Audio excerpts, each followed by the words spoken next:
औज़ुबिल्लाहि मिनश्शैतानिर्रजीम बिस्मिल्लाहिर्रहमानिर्रहीम अल्हम्दुलिल्लाहि रब्बिल आलमीन वस्सलातु वस्सलामु अला सय्यिदिल अंबियाए वल मुरसलीन व खातमिन नबिय्यीन व अला आलिहि व असहाबिहि अजमईन। अम्मा बाद। प्यारा दोस्तों, अस्सलामु अलैकुम व रहमतुल्लाहि व बरकातुहू। फ़कीर फैज़ मोहम्मद सिकंदरी पिताफ़ी अल फैज़ चैनल सां गॾु मुंहिंजी ख़िदमत में हाज़िर आहे। प्यारा दोस्तों, अल्लाह ताला पंहिंजे कलाम मजीद में फ़रमाए थो, लइन शकरतुम लाज़ीदन्नकुम वलाइन कफ़रतुम इन्न अज़ाबी लशदीद। याने अल्लाह ताला तो फ़रमाए त जेकॾहिं तव्हां मुंहिंजे ॾिनल नेमतनि जी शुक्रगुज़ारी कई, शुक्राना अदा कया मुंहिंजे नेमतुनि जा, त उहे नेमतूं वधाए ॾींदोसांव। ऐं जेकॾहिं तव्हां मुंहिंजे ॾिनल नेमतनि जी नाशुक्री कई, पोइ मुंहिंजो अज़ाब बि सख़्तु अथव, इहे नेमतूं फुरे वठंदोसांव। अलाह असांजे नेमतनि जो को हद, को हिसाब ई कोन्हे को। अल्लाह ताला तो फ़रमाए त वाइन त उदू नेमत अल्लाह ला तुहसूहा। जेकॾहिं तव्हां मुंहिंजे नेमतनि खे ॻणणु शुरू कंदव त ॻणे न सघंदव। मुंहिंजा साईं, बरे सग़ीर में मुसलमाननि लाइ वॾे खां वॾी नेमत पाकिस्तान जी सूरत में आज़ादु वतन हो, जंहिंजी आज़ादी लाइ तव्हां असांजे वॾनि बुज़ुर्गनि ऐं आलिमनि बेशुमार क़ुर्बानियूं ॾिनियूं। थियण त ईअं खपंदो हो त आज़ादी खां पोइ क़ुर्बानी ॾींदड़ माण्हुनि खे पाकिस्तान जूं वाॻूं सौंपियूं वञनि हा, त जंहिं नज़रिए ऐं मक़सद तहत उन्हनि आज़ादु वतन हासिलु कयो हो, उहे इस्लामी क़ानून नाफ़िज़ करे वतन खे इस्लामी फ़लाही रियासत बनाईंदा। लेकिन बदकिस्मती सां ईअं न थियो। ॾिसंदे ई ॾिसंदे ग़ैर मख़लूक आज़ादु वतन पाकिस्तान ते मुक़्तदिर थी वई, जंहिंजो इस्लाम पाक सां को तालुक़ ई न हो। साॻियो ई बरतानवी क़ानून बरक़रार रखियो वियो। फ़क़ति इस्लाम जे नाले खां सवाइ को बि इस्लामी नुक़्तो शामिलु न कयो वियो। हक़ीक़ी क़ुर्बानी ॾींदड़नि जी नसुलनि खे दीवार पुठियां धिकियो वियो। आज़ादी जा इमाम उहे ज़ाहिर कया विया जन जो आज़ादी सां वास्तो ई न हो। उबती तारीख़ रक़म थी। असली हीरनि खे धाड़ेल ऐं बाग़ी ज़ाहिर करे क़ौम जे अखियुनि में धूड़ विधी वई। मुसलमान अवाम खे ख़ुशि करण लाइ पाकिस्तान जो फ़क़ति नालो, पाक वतन जो नालो फ़क़ति पाकिस्तान रखियो वियो। बाक़ी साॻी ब्रिटिश क़ानून नाफ़िज़ कयो वियो। रिश्वत, ज़िना, शराब, व्याज जाइज़ करार ॾिना विया। अॻे असां अंग्रेज़ साम्राज्य जी ग़ुलामी में उन्हनि बुराइनि जा शिकार हुआसीं। हाणे असां पाण आज़ादीअ सां अंग्रेज़ खां वधीक ताक़तवर थी उन्हनि बुराइनि जा शिकार थियासीं। अल्लाह ताला तो फ़रमाए, लइन शकरतुम लाज़ीदन्नकुम। जेकॾहिं अवां मुंहिंजे नेमतनि जो शुक्रानो अदा कंदव त आऊं अव्हांखे उहे नेमतूं वधाए ॾींदुसि। उन हिसाब सां थियण त ईअं खपंदो हो त असां पाकिस्तान खे अल्लाह ताला जी वॾी नेमत सम्झी व्याज, रिश्वत, ज़िना, शराब, नाइंसाफ़ी, ज़ुल्म सभु बुरायूं ख़तमु करे आए ने इस्लाम मुताबिक़ हलूं हा। मगर असां उन नेमत जी नाशुक्रानी कई ऐं अंग्रेज़ साम्राज्य ऐं हिंदुनि खां कई क़दम अॻिते वधी बुराइनि ऐं ग़लाज़तनि में पियासीं।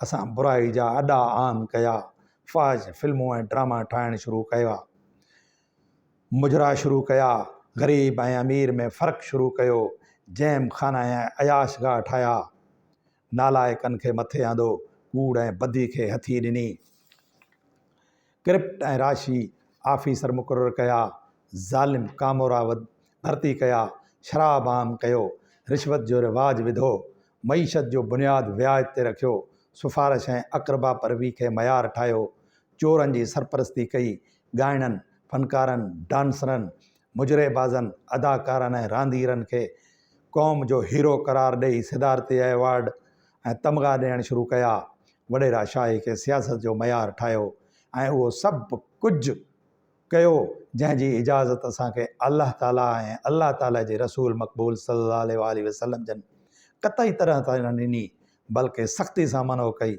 मगर असां उन आज़ादी वारी अज़ीम नेमत जो निहायत ई दीदा दलेरी सां नाजाइज़ फ़ाइदो वठी उन अज़ीम नेमत जी सख़्त शुक्री कई ऐं कलमे जे नाले ते हासिल कयल नेमत खे कुफ़र में तब्दील कयो।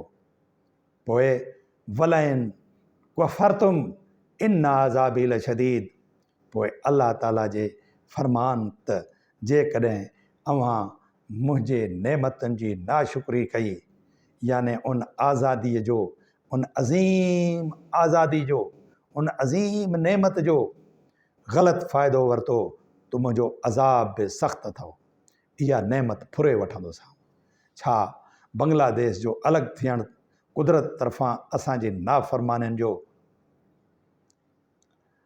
नाफ़रमाननि सभु अज़ाब न हो?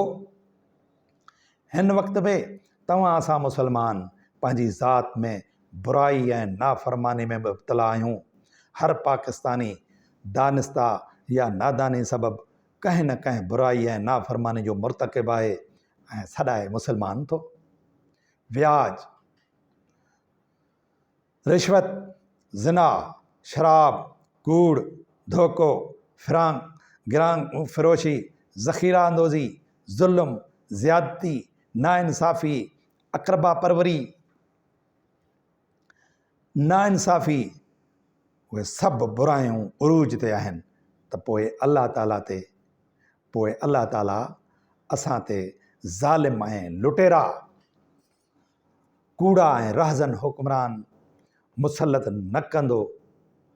मुसलत करे आज़ादी जहिड़ी नेमत जी नाशुक्री जी सख़्तु सज़ा न ॾींदो त छा पंहिंजा सचा बाना असां ते हुक्मरान बनाईंदो?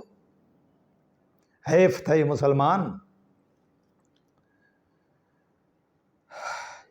मुसलमानो, पंहिंजी ज़ात में सचा मुसलमान थियो त अल्लाह ताला खे को असांजे हाल ते रहम पवे ऐं असां खां अज़ाब